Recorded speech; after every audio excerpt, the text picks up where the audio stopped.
Hello friends, welcome to my channel विज्ञानी ma'am. Friends, मो भाबुची आपण माने समस्ते बहुत भलरे थिबे। फ्रेंड्स, हमर एबे ओटीटी रो क्लास जो चलीछि हमर सेथिरे सीडीपी ओडिया इंग्लिश एसएसटी रो यूनिट 1 रो एमसीक्यू गुडी को मु अपलोड करिछि एंड आपणकर देखिबे थंबनेल उपरे आपण मानकु इजी हेबो बोली प्रति सब्जेक्ट रो यूनिट एंड तार पार्ट गुडी को मु मेंशन करि देछि आपण मानकु खोजिबाकू सुविधा हबो।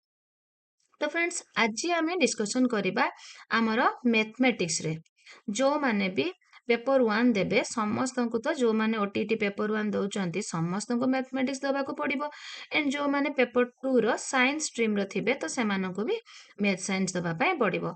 तो सेति पय आज आम डिस्कसन करवा मैथमेटिक्स पेडागोजी। मैथमेटिक्स पेडागोजी रे आज आम 50 एबव एमसीक्यू डिस्कसन करवा। तो फ्रेंड्स, लेट्स स्टार्ट। गणित शब्दटीर मूल ग्रीक शब्दटी कौन? गणित गणितर मूल ग्रीक शब्द कथा कहूची आपणकर मैथमेटिके मैथमेटिका मैथमेटिकाल केउंटे नुहे। तो फ्रेंड्स, आपणकर जो गणित जो मैथमेटिक्स सेटा आसीची आमर आपण मानकर ग्रीक शब्द मैथमेटिके मैथमेटिके ऑप्शन ए। तो आपण खाली गणितर मैथमेटिका को मन रखिदेले हबनी फ्रेंड्स, आपण मैथमेटिकाटा गोटे ग्रीक शब्द बोली मध्य मन रखंतु। केतेबेले क्वेश्चन आसी जिवो आपणकर गणित जो मैथमेटिका रु आसीछि तो माने सेटा केउ शब्द लैटिन शब्द ना ग्रीक शब्द एमती आसी जिवो। तो सेति पय आपण माने मन रखंतु आपणकर गणितटी मैथमेटिका रु जो आसीछि सेटा होछि गोटे ग्रीक शब्द। देन फ्रेंड्स, नेक्स्ट क्वेश्चन को जिबा। गणित शास्त्र हेउछि समस्त विज्ञानर प्रवेश द्वार एवं तार चाबिकाठी। एकथा किए कहिसंती? गणित शास्त्र हेउछि समस्त विज्ञानर प्रवेश द्वार एवं चाबिकाठी। आपणकर व्हाइट हेड, सीजे किशर, बेकन, पास्केल। तो एकथा आपणकर कहिसंती बेकन। गणित हेउछि एक विज्ञान जहा आवश्यक उपसंहार उपनीत कराई थाए। यह किए कहिसंती? तो फ्रेंड्स, सब बेले मतामत वीडियो गुड़िक देखिबे आपणकर ओडिया हला कि सीडीपी हला कि इंग्लिश हला कि एसएसटी आपणकर मैथमेटिक्स साइंस सबुर आपणकर मनोविज्ञानविद एंड आपणकर शिक्षाविद जो अछंती एजुकेशनिस्ट एंड साइकोलॉजिस्ट समस्तଙ୍କର मतामत ओटीटी रे बहुत इंपोर्टेंट अछि। तो सेति पई मतामत उपरे मु गोटे सेपरेट वीडियो बनेइछि। आपण माने चाहिले मते कमेंट करिवे, मु आपनको लिंक दे देबी। तो फ्रेंड्स, एबे एई जो मतामत कथा आसुछि ए कथा किए कहिसंती? लॉक, हॉगवेन, बेंजामिन पर्स, डी अल्बर्ट। तो आपणकर कहिसंती बेंजामिन पर्स। देन देखिबा फ्रेंड्स, गणित शिक्षादानर गुरुत्व केउंठी? गुरुत्वटा केउंठी रहिछि? विश्लेषण, जुक्ति, अमूर्त भावना पर समस्त। तो गणित शिक्षादान रे आपणकर जो पद्धति गुड़िक रही आग को आम डिस्कसन करवा एंड आपण मानक गोटे कथा कही दिए फ्रेंड्स, आपण मानक पई मैथमेटिक्स पेडागोजी रो यूनिट 1 एंड यूनिट 2 तार तीनोटी यूनिट अछि सिलेबस रो। तो यूनिट 1 एंड यूनिट 2 फ्रेंड्स मु ऑलरेडी तार थ्योरी अपलोड करि सारिछि एंड यूनिट 3 जोटा इवैल्यूएशन सेटा ही बाकी अछि सेटा मु आपण मानक पई थ्योरीटा नै आसीबी। किंतु आपणकर यूनिट 1 आउ यूनिट 2 जेहेतु मु ऑलरेडी अपलोड करि सारिछि तो आपण माने से वीडियो गुडी को निश्चय देखि दियंतु। आपण मानक पई मु कमेंट रे पिन करि देबी एंड डिस्क्रिप्शन बॉक्स रे देई देबी। आपण मानको जोठु सुविधा हबो आपण माने मैथमेटिक्स पेडागोजी रो थ्योरी क्लासटा निश्चय देखि देबे। देन एमसीक्यू क्लासटा देखि देले आपण मानकर नॉलेज कंक्रीट आसी जिवो, आपणकर किछि भी असुविधा रहइबो नाही। तो फ्रेंड्स, नेक्स्ट क्वेश्चन को जिबा। गणित शिक्षादानर गुरुत्व जोटा कथा कहूची मैथमेटिक्स पेडागोजी रो थ्योरी क्लास रो जो मेथड गुड़िक मु पढ़ेइछि सेठी आपण मानको कहिथिली आपणकर आरोह अवरोह एंड संश्लेषण विश्लेषण आ गोटे नुआ हेउची क्रीड़ा पद्धति। ए पद्धति गुड़िक विषय रे आमे डिस्कशन करिथिलु।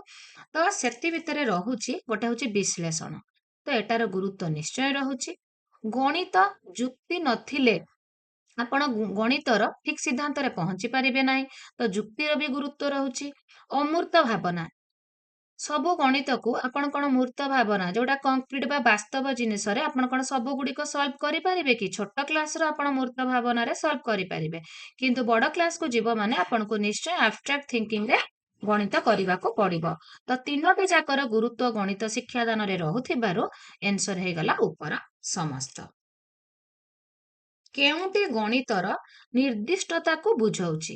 ଗଣିତର ନିର୍ଦ୍ଦିଷ୍ଟତା, ଏହା ଅନୁମାନ ମୂଳକ, ଏହା ଏକ ସତ୍ୟ ସିଦ୍ଧାନ୍ତ ମୂଳକ ବିଜ୍ଞାନ, ଉଭୟ ଏ ଏବଂ ବି, କେଉଁଟି ନୁହେଁ। ତ ଫ୍ରେଣ୍ଡସ୍, ଆପଣଙ୍କର ଏହା ଏକ ସତ୍ୟ ସିଦ୍ଧାନ୍ତ ମୂଳକ ବିଜ୍ଞାନ, ଗଣିତର ନିର୍ଦ୍ଦିଷ୍ଟତାକୁ ବୁଝାଉଛି। ସମସ୍ତ ଭୌତିକ ଗବେଷଣାର ଅବିଚ୍ଛେଦ୍ୟ ସାଧନ ସାମଗ୍ରୀ ହେଉଛି ଗଣିତ।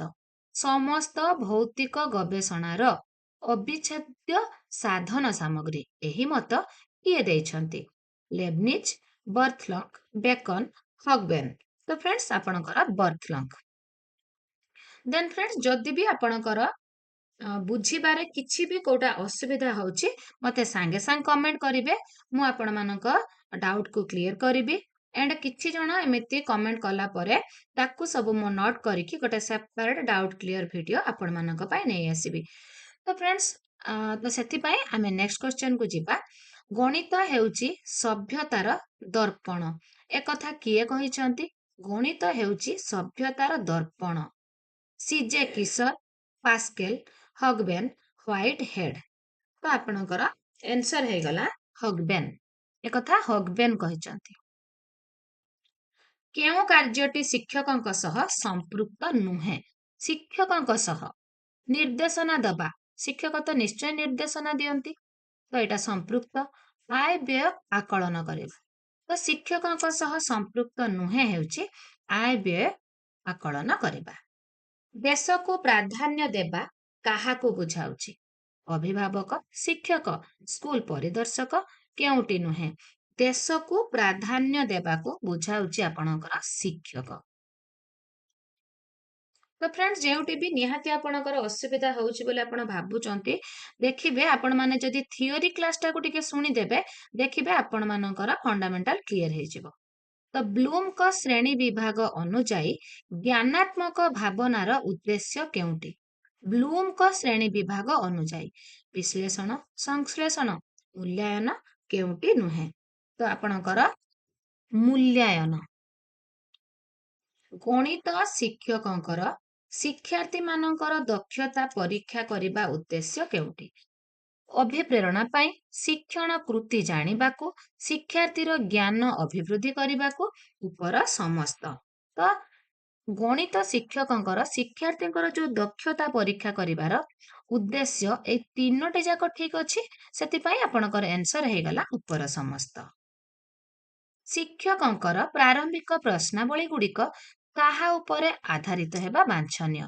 ତ ଏଇଠି ଆପଣ ମାନଙ୍କୁ କହି ରଖେ, ଯୋଉ ଟିଚର ମାନେ, ଯୋଉମାନେ ଆପଣ ମାନେ ଏଇ ଭିଡିଓଟିକୁ ଯୋଉ ଇନ୍ ସର୍ଭିସ ଟିଚର ମାନେ ଦେଖୁଛନ୍ତି, ସେମାନେ ତ କ୍ଲାସକୁ ଯିବା ପୂର୍ବରୁ ସମସ୍ତେ ପ୍ଲାନ୍ ବନେଇଥାନ୍ତି। ତ ପ୍ଲାନ୍ ଟି ଯୋଉ ବନେଇଥାନ୍ତି ସେଟା କେତେଟା ଷ୍ଟେଜରେ ଥାଏ? ଉପକ୍ରମ, ଉପସ୍ଥାପନ ଏଣ୍ଡ ମୂଲ୍ୟାୟନ। ଏଣ୍ଡ ଯୋଉମାନେ DELED କିମ୍ବା ଯୋଉମାନେ ସିଟି ପିଲା କି ଯୋଉମାନେ ଆପଣଙ୍କର ବିଏଡ୍ ପିଲା ଅଛନ୍ତି, ସେମାନେ ବି ସମସ୍ତେ ନିଶ୍ଚୟ ଟିଚିଂ ଦେଇଥିବେ। ତ ଟିଚିଂ ଦେବା ସମୟରେ ଆପଣମାନେ ମଧ୍ୟ ଜାଣିଥିବେ, ଆପଣଙ୍କୁ ଯେତେବେଳେ ଗୋଟେ କ୍ଲାସ ପାଇଁ ପ୍ରିପେୟାର ହବାର ଅଛି, ତ ସେତେବେଳେ ଆପଣଙ୍କୁ ତିନୋଟି ସ୍ତର ଦେଇ ଗତି କରିବାକୁ ପଡେ। ତ ପ୍ରଥମଟା ହଉଛି ଆପଣଙ୍କର ଇଣ୍ଟ୍ରୋଡକ୍ସନ। ତ ଇଣ୍ଟ୍ରୋଡକ୍ସନ ଷ୍ଟେଜରେ ଆପଣଙ୍କୁ କିଛି ପ୍ରାରମ୍ଭିକ ପ୍ରଶ୍ନାବଳୀ ତାଙ୍କୁ ପଚାରିବାକୁ ପଡିଥାଏ। ତ ସେଇଟା ଆପଣଙ୍କର ପିଲା ତା ନିଜ ଜ୍ଞାନରୁ, ନିଜ ମାନସିକ ଅବସ୍ଥାରୁ ନିଜେ ମନେ ପକେଇକି କହିଥାଏ। ତ ଏଇଟା ହଉଛି ତାର ଆପଣଙ୍କର ପୂର୍ବାର୍ଜିତ ଜ୍ଞାନ, ପୂର୍ବ ଅନୁଭୂତିରୁ ବି ହେଇଥାଏ, ପୂର୍ବାର୍ଜିତ ଜ୍ଞାନରୁ ବି ହେଇଥାଏ। ତ ସେଥିପାଇଁ ତାକୁ କହନ୍ତି ଗୋଟେ ପୂର୍ବ ଜ୍ଞାନ ପରୀକ୍ଷା ପ୍ରଶ୍ନ ବି କୁହନ୍ତି। ଏଇ ଯୋଉ ପ୍ରାରମ୍ଭିକ ପ୍ରଶ୍ନାବଳୀର ଅନ୍ୟ ନାମ ପୂର୍ବ ଜ୍ଞାନ ପରୀକ୍ଷା। ତ ସେଟା ପିଲାମାନେ ପୂର୍ବ ଅନୁଭୂତିରୁ କୁହନ୍ତି, ପୂର୍ବାର୍ଜିତ ଜ୍ଞାନରୁ କହନ୍ତି। ତ ସେଥିପାଇଁ ଆପଣଙ୍କର ଆନ୍ସର ହେଇଗଲା ଉଭୟ ଏ ଏବଂ ବି। କେଉଁଟି ଗଣିତର ପ୍ରକୃତି? ଆପଣଙ୍କର ମ୍ୟାଥମେଟିକ୍ସର ନେଚର, ଗଣିତ ଏକ ସଂଖ୍ୟା ସ୍ଥାନ ଓ ପରିମାପ ସମ୍ବଳିତ ବିଜ୍ଞାନ। ଏହା ପରିମାଣ ଏବଂ ସଂଖ୍ୟା ସମ୍ବନ୍ଧୀୟ ସମ୍ପର୍କକୁ ବିଶ୍ଳେଷଣ କରିଥାଏ। ଏହା ବିଭିନ୍ନ ଗାଣିତିକ ସମସ୍ୟାର ସମାଧାନ କରିଥାଏ। ଉପର ସମସ୍ତ। ତ ଗଣିତର ପ୍ରକୃତି, ଆପଣଙ୍କର ଗଣିତ ଏକ ସଂଖ୍ୟା ସ୍ଥାନ ପରିମାପ ସମ୍ବଳିତ ବିଜ୍ଞାନ, ଏଇଟା ମଧ୍ୟ ତାର ପ୍ରକୃତି। ଏହା ପରିମାଣ ସଂଖ୍ୟା ସମ୍ବନ୍ଧୀୟ ସମ୍ପର୍କକୁ ବିଶ୍ଳେଷଣ କରେ, ଏଇଟା ମଧ୍ୟ ତାର ଗୋଟେ ପ୍ରକୃତି। ଏହା ବିଭିନ୍ନ ଗାଣିତିକ ସମସ୍ୟାର ସମାଧାନ କରେ, ଏଇଟା ମଧ୍ୟ ତାର ଗୋଟେ ପ୍ରକୃତି। ତ ଫ୍ରେଣ୍ଡସ୍, ଆପଣଙ୍କର ଯୋଉ ତିନୋଟି ଯାକ ପ୍ରକୃତି ଏଠି ଗଣିତର ଠିକ ଥିବାରୁ ଆନ୍ସର ହେଉଛି ଆପଣଙ୍କର ଉପର ସମସ୍ତ। ଗଣିତ ପାଇଁ କେଉଁଟି ପ୍ରଯୁଜ୍ୟ? ମାନସିକ ଶକ୍ତିର ବିକାଶ, ପ୍ରାକୃତିକ ଅଧ୍ୟୟନ ପାଇଁ ପ୍ରୟୋଜନ, ଆର୍ଥିକ ବିକାଶ, ଉପର ସମସ୍ତ। ତ ଫ୍ରେଣ୍ଡସ୍, ଗଣିତ ପାଇଁ ପ୍ରଯୁଜ୍ୟ ମାନସିକ ଶକ୍ତିର ଆବଶ୍ୟକତା ରହିଛି, ପ୍ରାକୃତିକ ଅଧ୍ୟୟନ ପାଇଁ ପ୍ରୟୋଜନ, ଆର୍ଥିକ ବିକାଶ। ତ ଆନ୍ସର ହେଇଗଲା ଉପର ସମସ୍ତ। ଗଣିତଜ୍ଞଙ୍କ କାର୍ଯ୍ୟକୁ ରୁଚିପୂର୍ଣ୍ଣ ବୋଲି ବିବେଚନା କରିବା, ଏହା ଗଣିତର କେଉଁ ମୂଲ୍ୟବୋଧକୁ ବୁଝାଉଛି? ବୌଦ୍ଧିକ, ସୌନ୍ଦର୍ଯ୍ୟାତ୍ମକ, ବ୍ୟବହାରିକ, କେଉଁଟି ନୁହେଁ? ତ ଆପଣଙ୍କର ଆନ୍ସର ହେଇଗଲା ସୌନ୍ଦର୍ଯ୍ୟାତ୍ମକ। ଗଣିତ ଯେଉଁ ଗ୍ରୀକ ଶବ୍ଦରୁ ଆସିଛି ତାହାର ଅର୍ଥ। ଗଣିତ ଯୋଉ ଗ୍ରୀକ ଶବ୍ଦରୁ ଆସିଛି, ଆମେ ଟିକେ ଆଗରୁ ଆଲୋଚନା କଲେ ମ୍ୟାଥମେଟିକେ, ସେଇ ମ୍ୟାଥମେଟିକେର ଅର୍ଥଟା ହଉଛି କଣ? ଶିକ୍ଷଣୀୟ ବିଷୟ ସମୂହ, ସ୍ମରଣୀୟ ବିଷୟ ସମୂହ, ସଂଶୋଧିତ ବିଷୟ ସମୂହ, କେଉଁଟି ନୁହେଁ? ତ ଫ୍ରେଣ୍ଡସ୍, ଶିକ୍ଷଣୀୟ ବିଷୟ ସମୂହ, ଶିକ୍ଷଣୀୟ ବିଷୟ ସମୂହ। ଗଣିତ ହିଁ ବ୍ୟାପକ ଅର୍ଥରେ ସମସ୍ତ ପ୍ରକାରର ଅବରୋହମୂଳକ ବିତର୍କର ବିକାଶ ଧାରା ଅଟେ। ଏହା କାହାର ମତ? ଗଣିତ ହିଁ ବ୍ୟାପକ ଅର୍ଥରେ ସମସ୍ତ ପ୍ରକାରର ଅବରୋହମୂଳକ ବିତର୍କର ବିକାଶ। ଲକ୍ କହିଛନ୍ତି ନା ନିଉ ଇଂଲିଶ ଡିକ୍ସନାରୀ କହିଛି। ହ୍ୱାଇଟ୍ ହେଡ୍ କେଉଁଟି ନୁହେଁ? ତ ଫ୍ରେଣ୍ଡସ୍, ଆପଣଙ୍କର ଏଟା ହ୍ୱାଇଟ୍ ହେଡ୍। କିଏ କହିଛନ୍ତି? White head. ଏହା କାହାର ମତ? White head. ଶିଶୁ ପାଇଁ ଗଣିତ ଶିକ୍ଷାଦାନର ଉପଯୋଗିତା କଣ? ମାନସିକ ଶୃଙ୍ଖଳାର ବିକାଶ, ଗଣିତ ଶିକ୍ଷା ପ୍ରତି ଆଗ୍ରହ ପ୍ରକାଶ, ଉଭୟ ଏ ଏବଂ ବି, କେଉଁଟି ନୁହେଁ?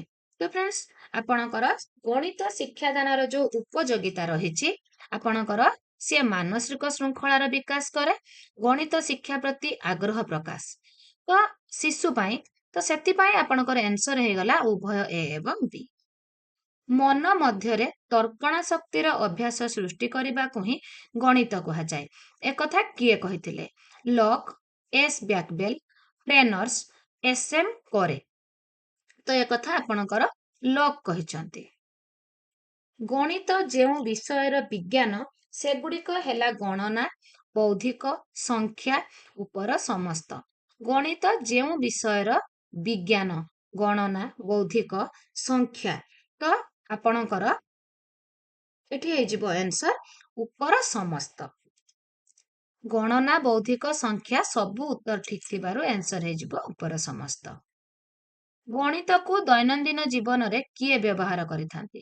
ଶ୍ରମିକ, ରାଜମିସ୍ତ୍ରୀ, ଦରଜୀ, ଉପର ସମସ୍ତ। ତ ଫ୍ରେଣ୍ଡସ୍, ଗଣିତକୁ ତ ଦୈନନ୍ଦିନ ଜୀବନରେ ଆପଣଙ୍କର ଶ୍ରମିକ ବି ୟୁଜ୍ କରିବେ ହିସାବ ପାଇଁ, ରାଜମିସ୍ତ୍ରୀ ବି ୟୁଜ୍ କରିବେ। ତାଙ୍କର ତ ଖାଲି ହିସାବ ନୁହଁ, ସେମାନେ ଯୋଉ ବିଲ୍ଡିଂ ବି ବନାନ୍ତି, ସେଥିରେ ବି ସେମାନଙ୍କର ହିସାବ ରହିଛି। ତ ଖାଲି ଟଙ୍କା ପଇସାର ହିସାବ ନୁହଁ, ତାଙ୍କର କାମରେ ମଧ୍ୟ ମ୍ୟାଥମେଟିକ୍ସର ହିସାବ ରହୁଛି। ଦରଜୀ, ସିଏ ମଧ୍ୟ ଟଙ୍କା ପଇସା ସହିତ ମାପିବେ କପଡାକୁ। ତ ସମସ୍ତଙ୍କର ଦୈନନ୍ଦିନ ଜୀବନରେ ଏମାନଙ୍କର ବ୍ୟବହାର ହେଉଥିବାରୁ ଆନ୍ସର ହେଲା ଉପର ସମସ୍ତ। ଗଣିତରେ ସିଦ୍ଧାନ୍ତ ନିରୂପଣ କରିବାକୁ କାହାର ବିଶ୍ଳେଷଣ ଦରକାର? ସଂଖ୍ୟା, ପରିମାଣ, ଉଭୟ ଏ ଏବଂ ବି, କେଉଁଟି ନୁହେଁ? ତ ଫ୍ରେଣ୍ଡସ୍, ଆପଣଙ୍କର ସଂଖ୍ୟା, ପରିମାଣ ଦୁଇଟି ଯାକ ଦରକାର ହଉଥିବାରୁ ଆନ୍ସର ହେଲା ଉଭୟ ଏ ଏବଂ ବି। କେଉଁଥିରେ ଅନୁମାନ ଶୀଘ୍ର ଓ ସହଜ ହେଇଥାଏ? ଅନୁମାନ କରିକି ଆନ୍ସର ଦବାଟା ଆପଣଙ୍କର ବହୁ ବିକଳ୍ପରେ ଫ୍ରେଣ୍ଡସ୍, ଯେହେତୁ ଆପଣଙ୍କର 4ଟିରୁ 5ଟି ଅପସନ ରୁହେ, ଅଧିକାଂଶ 4ଟି ରୁହେ, କିନ୍ତୁ କେଉଁଠି କେଉଁଠି ମଧ୍ୟ 5ଟି ରୁହେ। ତ 4ଟିରୁ ଆପଣଙ୍କୁ 2ଟି ବରଂ ଆପଣ ସାଙ୍ଗେ ସାଙ୍ଗେ କାଟିଦେବେ, କିନ୍ତୁ ଆଉ 2ଟିରୁ ଅନୁମାନ କରିକି କରିବା ଆପଣଙ୍କୁ ଟିକେ କଷ୍ଟ ହେଇ ପଡିବ। ମେଳକ ପ୍ରଶ୍ନ ମଧ୍ୟ ଯଦି ଆପଣଙ୍କର କ ସ୍ତମ୍ଭରେ 10ଟି ଥିବ, ଖ ସ୍ତମ୍ଭରେ 12ଟି ଥିବ କି 13ଟି ଥିବ, ସେଇଠି ମଧ୍ୟ ମେଳକ କରିବାକୁ ଆପଣଙ୍କୁ ଅନୁମାନ କରିକି କଷ୍ଟ ହବ। କିନ୍ତୁ ସତ୍ୟ ମିଥ୍ୟାରେ ଆପଣଙ୍କୁ ଗୋଟେ ସତ୍ୟ ଗୋଟେ ମିଥ୍ୟା ଲେଖିବାର ଅଛି। ତ ସେଇଠି ଅନୁମାନ କରିକି ଆପଣ ଦେଲେ ଆପଣଙ୍କର ଥିଓରି କହୁଛି ସତ୍ୟ ମିଥ୍ୟା ହେଲା କି ଭୁଲ ଠିକ ହେଲା, ଯଦି ଆପଣ ଅନୁମାନ କରିକି କରୁଛନ୍ତି ତାହେଲେ ଆପଣ 50% ଆନ୍ସର, ଆପଣ 50% ମାର୍କ ରଖିପାରିବେ। ଯଦି ଆପଣଙ୍କର ଠିକ ଭୁଲ ହେଲା କି ଆପଣଙ୍କର ସତ ମିଛ ହେଲା, ସତ୍ୟ ମିଥ୍ୟା ହେଲା, ଦୁଇଟି ଅପସନ ରୁ ବାଛିବାକୁ ଅଛି, ତ ସେଠି ଅନୁମାନ କରିକି ଆପଣ ଆନ୍ସର ଦେଲେ ଆପଣ 50% ମାର୍କ ରଖିପାରିବେ। ତ ଆପଣଙ୍କର ଆନ୍ସର ହେଲା ସତ୍ୟ ମିଥ୍ୟା ପ୍ରଶ୍ନ। କେଉଁଟିକୁ ଗଣିତ ପରିସର ବିଷୟ ବୋଲି ଗ୍ରହଣ କରାଯିବ? ଗ୍ରହଣ କରାଯିବ ଗଣିତର ପରିସରର ବିଷୟ ବୋଲି। ତ ଫ୍ରେଣ୍ଡସ୍, ଆପଣଙ୍କର ଟ୍ରିଗୋନୋମେଟ୍ରି ଯୋଉଟା ତ୍ରିକୋଣମିତି, ସେଟା ଆପଣଙ୍କର ଗଣିତ ପରିସରରେ ଯାଉଛି, ଜ୍ୟାମିତି ବି ଯାଉଛି, ପରିମିତି ବି ଯାଉଛି। ତିନୋଟି ଯାଉଥିବାରୁ ଆପଣଙ୍କର ଆନ୍ସର ହେଇଗଲା ଉପର ସମସ୍ତ। ସ୍ମୃତି ଶକ୍ତି କାହା ଦ୍ୱାରା ବିକଶିତ ହୋଇଥାଏ?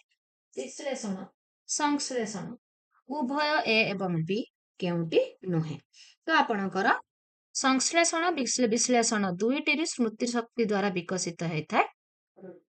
ବିଶ୍ଳେଷଣ ଓ ସଂଶ୍ଳେଷଣ ଦ୍ୱାରା ଆପଣଙ୍କର ସ୍ମୃତି ଶକ୍ତି ବିକଶିତ ହେଇଥାଏ। ଆନ୍ସର ହେଲା ଉଭୟ ଏ ଏବଂ ବି। ଗଣିତ ଯଦି ଆର୍ଥିକ ବିକାଶରେ ସହାୟକ, ତେବେ ଏଥିରେ କେଉଁ ବିଷୟଟି ସମ୍ପୃକ୍ତ ନୁହେଁ? ଶିଳ୍ପ, ପରିବହନ, କୃଷି। ସମ୍ପୃକ୍ତ ନୁହେଁ ବୋଲି କହୁଛି, ଆନ୍ସର ହେଇଯିବ ସାହିତ୍ୟ। ଗଣିତରେ ଧାରଣା ଗଠନ କେଉଁ ବିଷୟରେ ହୋଇଥାଏ? ବସ୍ତୁ, ପଦାର୍ଥ, ଭାବନା ଶକ୍ତି, ଉପର ସମସ୍ତ। ତ ଫ୍ରେଣ୍ଡସ୍, ଆନ୍ସର ହେଇଯିବ ଉପର ସମସ୍ତ। ଗଣିତରେ ବିଭିନ୍ନ ନିୟମ, ସୂତ୍ର ଏବଂ ଧାରା କେଉଁ ପ୍ରକାର ମୂଲ୍ୟବୋଧ ଅନ୍ତର୍ଗତ? ସାଂସ୍କୃତିକ ମୂଲ୍ୟବୋଧ, ବ୍ୟବହାରିକ ମୂଲ୍ୟବୋଧ, ଜ୍ଞାନଗତ ମୂଲ୍ୟବୋଧ, କେଉଁଟି ନୁହେଁ? ତ ଫ୍ରେଣ୍ଡସ୍, ଜ୍ଞାନଗତ ମୂଲ୍ୟବୋଧ। ଗଣିତର କେଉଁଟି ଜ୍ଞାନଗତ ଲକ୍ଷ୍ୟ? ସଂଖ୍ୟା ସହ ପରିଚୟ, ମେଟ୍ରିକ ପ୍ରଣାଳୀର ସୂତ୍ର, ଉଭୟ ଏ ଏବଂ ବି କେଉଁଟି ନୁହେଁ? ତ ଆପଣଙ୍କର ଆନ୍ସର ହେଇଯିବ ଉଭୟ ଏ ଏବଂ ବି। ଗଣିତର କେଉଁଟି କର୍ମଗତ ଲକ୍ଷ୍ୟ? ଜ୍ୟାମିତିକ ଚିତ୍ର ଅଙ୍କନ, ଘଣ୍ଟା ଦେଖି ସମୟ ଜାଣିବା, ଉଭୟ ଏ ଏବଂ ବି କେଉଁଟି ନୁହେଁ? ତ କର୍ମଗତ ଲକ୍ଷ୍ୟ କଥା ଯେହେତୁ ଫ୍ରେଣ୍ଡସ୍ କହୁଛି, ଆପଣଙ୍କର ଜ୍ୟାମିତିକ ଚିତ୍ର ଅଙ୍କନ ଏଟା ମଧ୍ୟ କର୍ମଗତ, ଏଣ୍ଡ ଘଣ୍ଟା ଦେଖି ସମୟ ଜାଣିବା ଏଟା ମଧ୍ୟ କର୍ମଗତ। ତ ଆନ୍ସର ହେଇଗଲା ଆପଣଙ୍କର ଉଭୟ ଏ ଏବଂ ବି। ଗଣିତରେ ପିଲାମାନଙ୍କର ନିରପେକ୍ଷ ବିଚାର ଏବଂ ଶୃଙ୍ଖଳା ସମ୍ପର୍କିତ ଜ୍ଞାନ କେଉଁ ପ୍ରକାର ଲକ୍ଷ୍ୟ ଅନ୍ତର୍ଭୁକ୍ତ? କର୍ମଗତ, ଭାବଗତ, ଜ୍ଞାନଗତ, କେଉଁଟି ନୁହେଁ? ତ ଫ୍ରେଣ୍ଡସ୍, ଏଠି ଆପଣଙ୍କର ଆନ୍ସର ହେଇଯିବ ଆପଣଙ୍କର ଭାବଗତ ଲକ୍ଷ୍ୟ, ଯୋଉଟା ଆପଣଙ୍କର ଏଫେକ୍ଟିଭ ଡୋମେନ୍। ଗଣିତ ଶିକ୍ଷଣରେ କେଉଁ କଥାଟି ଲୁଚି ରହିଥାଏ? ପୂର୍ଣ୍ଣତା, ସୌନ୍ଦର୍ଯ୍ୟବୋଧତା, ଉଭୟ ଏ ଏବଂ ବି କେଉଁଟି ନୁହେଁ? ତ ଆପଣଙ୍କର ପୂର୍ଣ୍ଣତା ଓ ସୌନ୍ଦର୍ଯ୍ୟବୋଧତା ଦୁଇଟି ଯାକ ଲୁଚି ରହିଥିବାରୁ ଆନ୍ସର ହେଇଯିବ ଉଭୟ ଏ ଏବଂ ବି। କେଉଁଟି ଗଣିତର ବୈଶିଷ୍ଟ୍ୟ? ଉତ୍ତମ ଭାଷା, ଯୁକ୍ତିଯୁକ୍ତତା, ସ୍ପଷ୍ଟ ଉପସ୍ଥାପନ, ସାମାଜିକତା। ଆପଣଙ୍କର ଆନ୍ସର ହେଇଯିବ ଯୁକ୍ତିଯୁକ୍ତତା। ପ୍ରଥମେ କେଉଁ ଦେଶରେ ଗଣିତର ସୂତ୍ରପାତ ହୋଇଥିଲା? ଗଣିତର ସୂତ୍ରପାତ ଆମେରିକା, ଫ୍ରାନ୍ସ, ମେସୋପଟାମିଆ, ଜାପାନ। ତ ଆପଣଙ୍କର ଗଣିତର ସୂତ୍ରପାତ ପ୍ରଥମେ ହେଇଥିଲା ମେସୋପଟାମିଆରେ। ମେସୋପଟାମିଆରେ। ଗୋଟିଏ ଦେଶର ସମୃଦ୍ଧି ସେ ଦେଶର ଗଣିତର ପ୍ରଗତି ଓ ଉନ୍ନତି ଉପରେ ନିର୍ଭର କରେ, ଏକଥା କିଏ କହିଥିଲେ? ଆପଣଙ୍କର ଲେବନିଜ, ନେପୋଲିଅନ, ଲକ୍, ବେକନ। ତ ଆପଣଙ୍କର ଏକଥା କହିଥିଲେ ନେପୋଲିଅନ। ଗଣିତର ବ୍ୟବହାରିକ ଉଦ୍ଦେଶ୍ୟରେ କିଏ ସମ୍ପୃକ୍ତ? ବ୍ୟାଙ୍କ, ପୋଷ୍ଟ ଅଫିସ, ଦୋକାନ ବଜାର, ଉପର ସମସ୍ତ। ତ ଫ୍ରେଣ୍ଡସ୍, ଆପଣଙ୍କର ଗଣିତକୁ ଆପଣ ବ୍ୟାଙ୍କ, ପୋଷ୍ଟ ଅଫିସ, ଦୋକାନ ବଜାର ସବୁରେ ବ୍ୟବହାର କରନ୍ତି। ତ ଆନ୍ସର ହେଲା ଉପର ସମସ୍ତ। ଗଣିତ କାହା ଉପରେ ପ୍ରତିଷ୍ଠିତ? କଳ୍ପନା ଶକ୍ତି, ଭାବବେଗ, ସଂଯୋଗ ଶକ୍ତି, ଜ୍ଞାନ ଶକ୍ତି। ତ ଆପଣଙ୍କର ଗଣିତଟା ହଉଛି ଜ୍ଞାନ ଶକ୍ତି ଉପରେ ପ୍ରତିଷ୍ଠିତ। ଗଣିତର କେଉଁଟି ପରିସରଭୁକ୍ତ? ପାଟିଗଣିତ, ଜ୍ୟୋତିର୍ବିଜ୍ଞାନ, ପଦାର୍ଥ ବିଜ୍ଞାନ ଉପର ସମସ୍ତ। ତ ଫ୍ରେଣ୍ଡସ୍ ଆପଣଙ୍କର ପାଟିଗଣିତ, ଜ୍ୟୋତିର୍ବିଜ୍ଞାନ, ପଦାର୍ଥ ବିଜ୍ଞାନ ସବୁ ଗୁଡ଼ିକ ଗଣିତର ପରିସରଭୁକ୍ତ ହେଇଥିବାରୁ ଆନ୍ସର ହେଇଯିବ ଉପର ସମସ୍ତ। ଶିକ୍ଷଣକୁ ଅଧିକ ପ୍ରଭାବିତ ଓ ଚିତ୍ତାକର୍ଷକ କରିବାକୁ କେଉଁଟିର ଆବଶ୍ୟକତା ରହିଛି? ଅଧିକ ଚିତ୍ତାକର୍ଷକ ପ୍ରଭାବିତ ଶିକ୍ଷଣ ପଦ୍ଧତି, ବିଭିନ୍ନ ବିଷୟରେ ଜ୍ଞାନ, ସମୟାନୁବର୍ତ୍ତିତା କେଉଁଟି ନୁହେଁ? ତ ଫ୍ରେଣ୍ଡସ୍ ଆପଣଙ୍କର ଆନ୍ସର ହେଇଯିବ ଆପଣ ଯଦି ଶିକ୍ଷଣକୁ ଅଧିକ ପ୍ରଭାବିତ ଓ ଚିତ୍ତାକର୍ଷକ କରିବାକୁ ଚାହିଁବେ ତ ଆପଣଙ୍କର ଶିକ୍ଷଣ ପଦ୍ଧତିଟା ନିଶ୍ଚୟ ଠିକ୍ ହେଇଥିବା ଆବଶ୍ୟକ।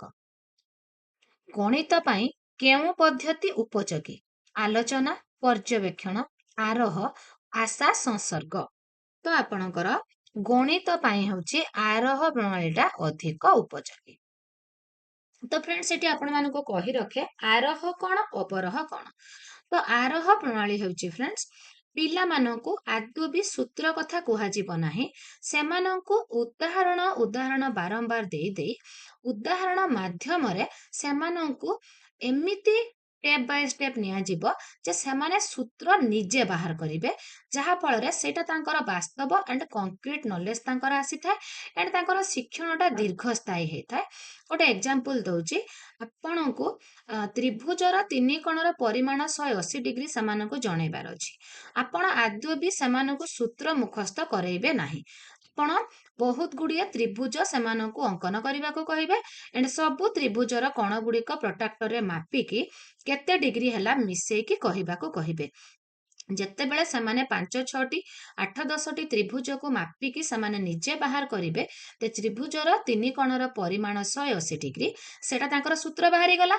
ତ ଉଦାହରଣରୁ ସେମାନେ ସୂତ୍ରକୁ ଗଲେ, ତ ଏଇଠି ତାଙ୍କର ସରଳରୁ ଜଟିଳକୁ ଏଣ୍ଡ ଜଣାରୁ ଅଜଣାକୁ ସେମାନେ ଗଲେ। ତ ଏଇ ଯୋଉ କାମଟା ସେମାନେ କଲେ ତ ଏଇଟା ଦୀର୍ଘସ୍ଥାୟୀ ହବ, ତ ୟାକୁ କହନ୍ତି ଆରୋହ ପ୍ରଣାଳୀ। କିନ୍ତୁ ଅବରୋହ ପ୍ରଣାଳୀ ଫ୍ରେଣ୍ଡସ୍ କଣ ହୁଏ ନା ଆପଣ ପିଲାକୁ ମୁଖସ୍ଥ କରେଇବେ ତ୍ରିଭୁଜର ତିନି କୋଣର ପରିମାଣ 180 ଡିଗ୍ରୀ, ତ୍ରିଭୁଜର ତିନି କୋଣର ପରିମାଣ 180 ଡିଗ୍ରୀ ସିଏ ମୁଖସ୍ଥ କରିବ, ତ ସେ ଆଦୌ ବି ସେ ବିଷୟର ଧାରଣା ତା ପାଖରେ ନଥିବ, ତ ଏଇଟା ତାକୁ ଜଟିଳ ଲାଗିବ। ତ ଏଥିରେ କଣ ହୁଏ, ଧରନ୍ତୁ ଆପଣ ଗୋଟେ ତ୍ରିଭୁଜର ଦୁଇ କୋଣର ପରିମାଣ ଦେଇଛନ୍ତି, ତାକୁ ଗୋଟେ କୋଣ ବାହାର କରିବାକୁ କହିବେ। ତ ଏଇଠି ସିଏ କଣ କରିବ, ସୂତ୍ର ପକେଇବ, ତ୍ରିଭୁଜର ତିନି କୋଣର ପରିମାଣ 180 ଡିଗ୍ରୀ, ଦୁଇଟି କୋଣକୁ ମିଶାଇବ, 180 ଡିଗ୍ରୀରୁ ମାଇନସ୍ କରିକି ଆପଣଙ୍କର 3 ନମ୍ବର କୋଣଟି ବାହାର କରିବ। ତ ଏଇଟା ହେଉଛି ଅବରୋହ ପ୍ରଣାଳୀ। ତ ଅବରୋହ ପ୍ରଣାଳୀଟା ଏଟା ହେଉଛି ଗୋଟେ ମୁଖସ୍ଥ କଥା ରହୁଛି, ଏଥିରେ ମୁଖସ୍ଥ ପ୍ରଣାଳୀ ରହୁଛି। ପିଲାଟି ଯଦି ସୂତ୍ର ଭୁଲିଯିବ ତାହେଲେ ସେ ଏକ୍ସାମରେ ଆଦୌ ବି କରିପାରିବ ନାହିଁ। ଏଇଟା ହେଲା ଅବରୋହ ପ୍ରଣାଳୀ ଏଣ୍ଡ ଆପଣଙ୍କର ଅବରୋହ ହେଉଛି ସୂତ୍ରରୁ ଆସିବା ଏଣ୍ଡ ଆପଣଙ୍କର ଆରୋହ ହେଉଛି ଉଦାହରଣରୁ ସୂତ୍ରକୁ ଆସିବା। ଏବେ ବୁଝିପାରିଥିବେ ଫ୍ରେଣ୍ଡସ୍। ତ ନେକ୍ସଟ କ୍ୱେଶ୍ଚନ କୁ ଯିବା, କେଉଁଟିର ସଫଳ ଶିକ୍ଷକର ଲକ୍ଷଣ ନୁହେଁ? ଆତ୍ମପ୍ରତ୍ୟୟ, ଏକପାକ୍ଷିକ ବିଚାର, ପ୍ରୟୋଗାତ୍ମକ, ଆତ୍ମଶୃଙ୍ଖଳା। ତ ଫ୍ରେଣ୍ଡସ୍ ଆପଣଙ୍କର ଏକପାକ୍ଷିକ ବିଚାର, ପକ୍ଷପାତିତା ଆପଣଙ୍କର ଶିକ୍ଷକଙ୍କର ଲକ୍ଷଣ ନୁହେଁ ମାଗିଛି ଫ୍ରେଣ୍ଡସ୍, ନୁହେଁ। ଜଣେ ଶିକ୍ଷକଙ୍କର ବୃତ୍ତି ଭିତ୍ତିକ ଦକ୍ଷତା ଭିତରେ କେଉଁଟି ଅନ୍ତର୍ଭୁକ୍ତ ନୁହେଁ? ପରୀକ୍ଷଣ ସମ୍ପର୍କୀୟ ଜ୍ଞାନ, ନିଜର ଦକ୍ଷତା ସମ୍ପର୍କୀୟ ଧାରଣା, ସାମାଜିକ ଘଟଣାବଳୀ ସମ୍ପର୍କୀୟ ଗଭୀର ଜ୍ଞାନ, ତ୍ୟାଗର ମହତ୍ଵ। ତ ଆପଣଙ୍କର ଏଠି ସାମାଜିକ ଘଟଣାବଳୀ ସମ୍ପର୍କୀୟ ଗଭୀର ଜ୍ଞାନ, ସାମାଜିକ ଘଟଣାବଳୀ ସମ୍ପର୍କୀୟ ଗଭୀର ଜ୍ଞାନ ଏଟା ହେଉଛି ଅନ୍ତର୍ଭୁକ୍ତ ନୁହେଁ। ଚନ୍ଦ୍ର, ସୂର୍ଯ୍ୟ, ତାରା ତଥା ବିଭିନ୍ନ ନକ୍ଷତ୍ର ମାନଙ୍କର ଦୂରତା, ସ୍ଥାନ, ଦିଗ ଓ ଗତି ସମ୍ପର୍କୀୟ ଜ୍ଞାନ କାହାର ଅନ୍ତର୍ଗତ? ଏଟା ହେଉଛି ଆପଣଙ୍କର ପ୍ରକୃତି ଅଧ୍ୟୟନ। ଗଣିତ ଶାସ୍ତ୍ର ଉପରେ ପୃଥିବୀର ବିଭିନ୍ନ ଦେଶର ଗଣିତଜ୍ଞ ତଥା ଗଣିତ ଗବେଷକ ମାନଙ୍କ ଉଚ୍ଚସ୍ତରୀୟ ଗବେଷଣା ବିଶ୍ୱ କଲ୍ୟାଣ ପାଇଁ ଉପଯୋଗ ହେବା କାହାର ଅନ୍ତର୍ଭୁକ୍ତ? ପ୍ରକୃତି ଅଧ୍ୟୟନ, ସାମାଜିକ ଅଧ୍ୟୟନ, ଆନ୍ତର୍ଜାତିକ ସଦ୍ଭାବ ପ୍ରତିଷ୍ଠା କେଉଁଟି ନୁହେଁ? ତ ଆପଣଙ୍କର ଆନ୍ତର୍ଜାତିକ ସଦ୍ଭାବ ପ୍ରତିଷ୍ଠା, ଯେହେତୁ ଏଠି ପୃଥିବୀର ବିଭିନ୍ନ ଦେଶର ଗଣିତଜ୍ଞ କଥା କୁହାଯାଉଛି। ଗାଣିତିକ ସଂଖ୍ୟା, ଗାଣିତିକ ଚିହ୍ନ ଏବଂ ସେମାନଙ୍କର ସମ୍ପର୍କ ଓ ପାର୍ଥକ୍ୟ ସମ୍ପର୍କୀୟ ଜ୍ଞାନ କେଉଁ ପ୍ରକାର ଶକ୍ତି? ଏଇଟା ହେଉଛି ଫ୍ରେଣ୍ଡସ୍ ଆପଣଙ୍କର ବୋଧ ଶକ୍ତି। କେଉଁଟି ଗଣିତର ଦକ୍ଷତା मौखिक गणना ज्यामितिक चित्र अंकन आपणकर मौखिक गणना भी है ज्यामितिक चित्र भी है दुईटी जाक गणितर दक्षता होइतिबारु आंसर हबो उभय ए एवं बी। गणित शास्त्र अध्ययन करी पिलामाने एही ज्ञान को अन्यान्य विषय को आयत्त करिबा पई प्रयोग को केउ प्रकार लक्ष्य कहंती भावात्मक आंतःशृंखला ज्ञानात्मक केउटी नुहे आंतःशृंखला लक्ष्य। गणित शिक्षण द्वारा केउ उद्देश्य साधित होता है गाणितिक पद्धति संपर्क रे अवगत निर्भुल चिंतन शक्ति कर्म कौशल उपर समस्त। तो फ्रेंड्स आपणकर गणित शिक्षण द्वारा तीनोटी जाक उद्देश्य साधित हेउथिबारु आंसर हे जिवो उपर समस्त। कौनसी विज्ञान जेतिकी परिमाण रे गणित शास्त्र रे व्यवहार होइथाय ताहा सेतिकी परिमाण रे अभ्रांत एहा काहार मंतव्य। बारंबार देखिले फ्रेंड्स केमती मतामत गुड़िक आसुची बेकन कांट बेंजामिन पर्स हगबेन। तो फ्रेंड्स एटा कहिचंती आपणकर कांट।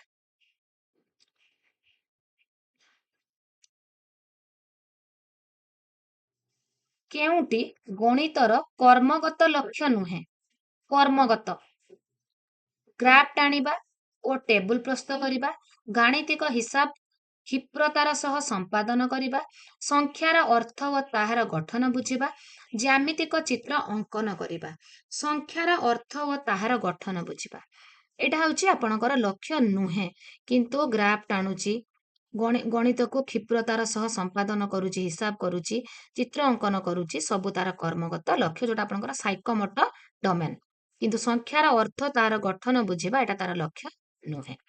फ्रेंड्स मैथमेटिक्स पेडागोजी रे आमे तो आगु को आहुरी आहुरी अधिक क्वेश्चन डिस्कशन करिबा। आज आम 50 क्वेश्चन डिस्कशन करदेले जदि आपण मानक मनरे किछि भी डाउट अछि मते संगे संग कमेंट करिवे जदि आपण मानक वीडियो गुडी को भलो लागुची ताहाले मध्ये आपण माने फ्रेंड्स कमेंट करिवे एंड आपण मानक पई पेडागोजी मु आपण मानक पई पिन कर देबी कमेंट रे सेटु आपण थ्योरी देखि नेबे। आज पई एतिकी टेक केयर।